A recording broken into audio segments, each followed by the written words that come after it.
আমাদের মেশিনে ট্যাঙ্কি ভরে গেছে, এখন সাবধান করে দিচ্ছে।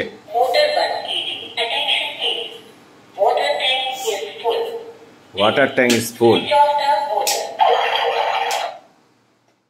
চায়ের জল যেমন ফোটে আর আমার সহধর্মীয় ওরম ফুটতে থাকে।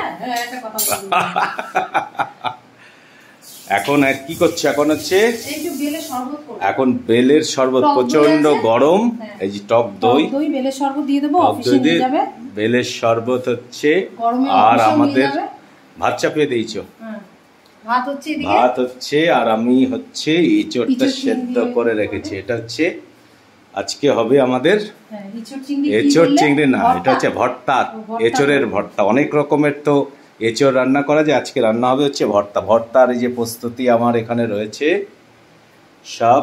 আর ইন্ডিয়া গেট চালের ভাতটা আমাদের হবে, ভাতটা হবে। আর হচ্ছে আমাদের এই হচ্ছে অফিসে নিয়ে যাবে, আজকে গরম করেছে, আজকে প্রচন্ড গরম। একটু শরবত করে দিই। একটা বেল ছিল, ছোট বেল, তার দিয়ে টক দই দিয়ে শরবত হবে। টেনে খোলে না সহজে, এই দইগুলো খুব ভালো দই, তাই না? এটা হচ্ছে ক্লাসিক দই, মাদার ডায়েরি, ক্লাসিক দই, এগুলো মাদার ডায়েরি। মাদার ডায়েরি দইগুলো ভালো হয়। এটা আমরা নিয়ে আসি হচ্ছে স্মার্ট থেকে। সামনে স্মার্টটা হতে ভীষণই ভালো হয়েছে। এই দইটা এগুলো পাওয়া যায়, আমার এই দই খেতে ভীষণ ভালো লাগে গরমে। এর মধ্যে ডাল, মানে দোকানের এমনি দোকানে ডালটা দিয়ে দেয় জমানোর জন্য, কিন্তু এতে কোনো ডালটা থাকে না, একদম পুরো সুন্দর। আমি এই দই আগে দমদমেও খেতাম, বাপের বাড়িতে, ওখানেও পাওয়া যায়, এই দই খেতাম। দই, মিষ্টি দই। বেলের শরবত বানাচ্ছি, এটাকে একটু জল দিয়ে স্ম্যাশ করে নিচ্ছি। আর এই যে আঁশগুলো ভালোকে চিপে বের করে নিয়ে তারপর এই দইয়ের মধ্যে দিয়ে ঘন্টা করব।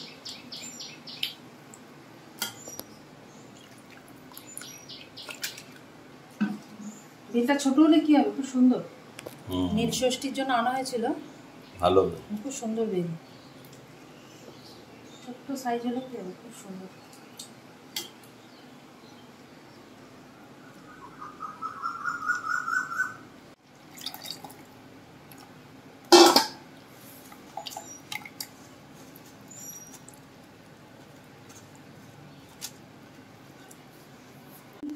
আমরা নুনের খাই, বিট নুন, আন্দাজ মতো বিট নুন দিয়ে দিলাম। আর একটু দিয়ে দিই, জল পড়বে তো, আগে ঘুরিয়ে নিই। আর লেবু দেবো,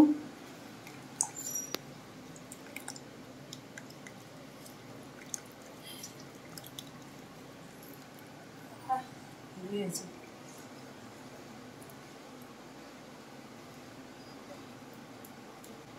আর রস বেরোচ্ছে না,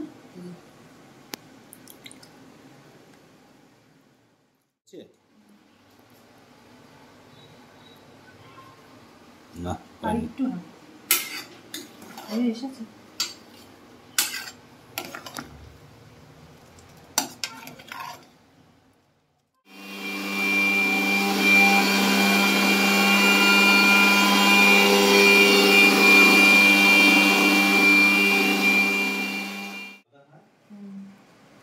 কি করছো?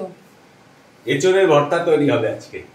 এঁচোড়ের তো নানা রকমের আমরা রেসিপি খেয়েছি, এবার হচ্ছে এঁচোড়ের ভর্তাটা তৈরি করতে হবে। এঁচোড়ের ভর্তা তৈরি করতে গেলে হচ্ছে এঁচোড়টাকে কেটে এই সেদ্ধ করার পরে এইভাবে এঁচোড়টাকে কি করে নিতে হয়, ম্যাশড করে নিতে হয়।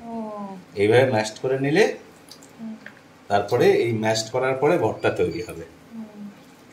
এই যে এঁচোড়টাকে সেদ্ধ করা এঁচোড়কে এইভাবে ম্যাশড করতে হবে। ম্যাশ করার পরেই আপনার রেসিপি তৈরি হবে, এঁচোড়ের রেসিপি। কোনোদিন খাইনি এঁচোড়ের ভর্তাই প্রথম, কোনোদিন খাইনি, দেখি তো এবার আজকে এঁচোড়ের ভর্তা। আমি এর মধ্যে এঁচোড়ের ভর্তাতে অনেকে চিংড়ি মাছ দেয় না, শুধু প্লেন করার চেষ্টা করে, কিন্তু আমি চিংড়ি মাছ দিই। চিংড়ি মাছ দিলে একটু, মাছ দিলে একটু ভালো হবে, একটুখানি টেস্টটাও ভালো হবে, সুন্দর হবে। আর এছাড়া চিংড়ি মাছটা কি তুমি তো মাখিয়ে রেখেছিলে? হ্যাঁ, ওটা লেবু দিয়েছি, লেবু দিয়ে ম্যারিনেট করা আছে। লেবু, হলুদ, নুন আর একটু কাশ্মীরি লঙ্কার গুঁড়ো দিয়ে ম্যারিনেট করা আছে। করো করেছি, বেশি করেই করেছি একটু। এরপর গ্লাসটার মধ্যে এটা একটা ডেকোরেশন আর কি, এই মাথায় কানায় আর কি, গ্লাসের ওই গ্লাসের মুখে আর কি এখানটা একটু লেবুর রস দিয়ে দিলাম, দিয়ে এবার চারদিকটাই গোলমরিচের গুঁড়োর মধ্যে, এটা গোলমরিচ, এটা ডেকোরেশন, এটা ভালো লাগে।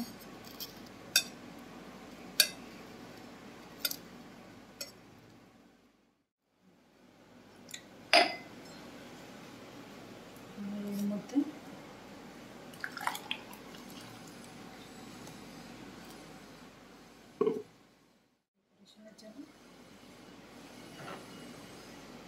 ব্যাস, দেখো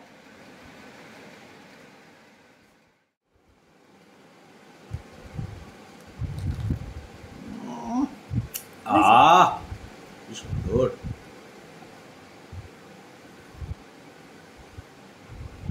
যেমন গরম আর তেমনই সুন্দর শট।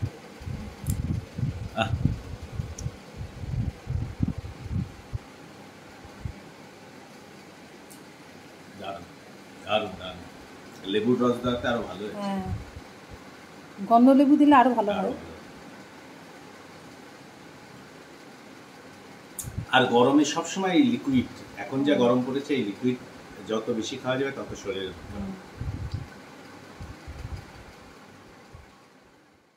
গরমে তৃপ্তি, গরমে তৃপ্তি, তাই তো। এই মশলা কষানো হচ্ছে, এখন মশলা কষানো চলছে। মশলাটা প্রায়, হলুদ দিয়েছো? না, হলুদটা আমি পরে দিই, কিন্তু জানো হলুদ আগে। কালারটা সুন্দর হয়েছে, হলুদ ছাড়াই কালারটা এত সুন্দর হয়েছে। আমি তো রান্না এক্সপার্ট। নামিয়ে দিয়েছি, গরম গরম ভাত।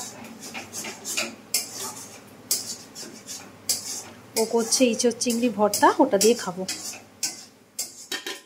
এই তো একদম প্রায় শেষের দিকে, এই যে এঁচড়ের ভর্তা প্রায় শেষের দিকে হয়েছে। কালারটাও তো দারুণ হয়েছে। এটা কোনোদিন খাওনি এঁচড় ভর্তা? এঁচড়ের অনেক রকমের, এঁচড়ের ডালনা খেয়েছো, এঁচড়ের ঝোল খেয়েছো, কত কিছু খেয়েছো, কিন্তু এঁচড় চিংড়ি খেয়েছো। এবার এঁচড়ের ভর্তা কেমন হয় একটু খেয়ে দাও। আজকে স্পেশাল এঁচড়ের ভর্তা করা হবে, দুর্দান্ত হয়েছে। এটা হচ্ছে এঁচড়ের ভর্তা, স্মেলটাও খুব সুন্দর বেরিয়েছে। হয়ে এসছে। আমি এর মধ্যে লাস্টের শেষের দিকে যখন একটু ঘি আর গরম মশলার গুঁড়ো দিয়ে নামিয়ে দেবো, হয়েই গেছে। এখন এর মধ্যে গরম মশলার গুঁড়ো অ্যাড করবো আর একটু ঘি অ্যাড করবো, করে নামিয়ে দেবো। দেখছি।